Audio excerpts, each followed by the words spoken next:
You asal mana? Aceh. Pasport dah? Pasport dah. Hidup lagi? Pasport itu kita ada mati, kami dah mati bulan lepas. Satu hari lebih kurang berapa tong you buat? Kadang-kadang macam ni dia hantar 30, 40. 40 tong? Tong besar punya?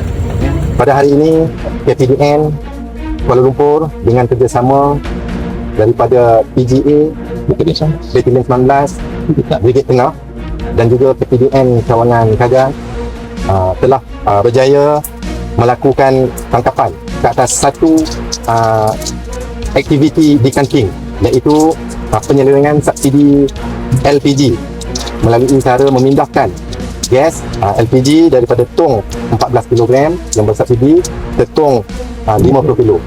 Pada hari ini sebanyak 5 tangkapan warga Indonesia lelaki telah dilakukan.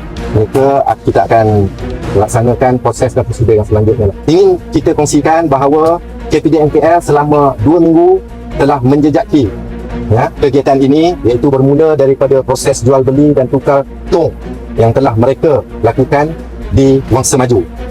Dan setelah hendapan dan intipan kita selama 2 minggu tersebut, kita dapati mereka melaksanakan proses decanting ini di Semenyih. So, in short, jumlah rampasan KPDN KL pada hari ini adalah berjumlah sebanyak RM185,000 Malaysia. Untuk maklumat tambahan, store yang kita ada pada hari ini adalah satu store yang dilakukan aktiviti decanting tanpa berlesen. Kemudian dia akan bawa ke Wangsa Maju untuk melaksanakan pemindahan atau penjualan teruslah kepada prinsip-prinsip kepada KPDN KL. Memandang perkara ini sangat tegas dan kita akan pastikan yang pertamanya tindakan undang akan dikenakan kepada semua pihak yang terlibat. Kita akan turut menyiasat susulan untuk mencari mana-mana lagi pihak terlibat dalam aktiviti ini ataupun aktiviti yang lain.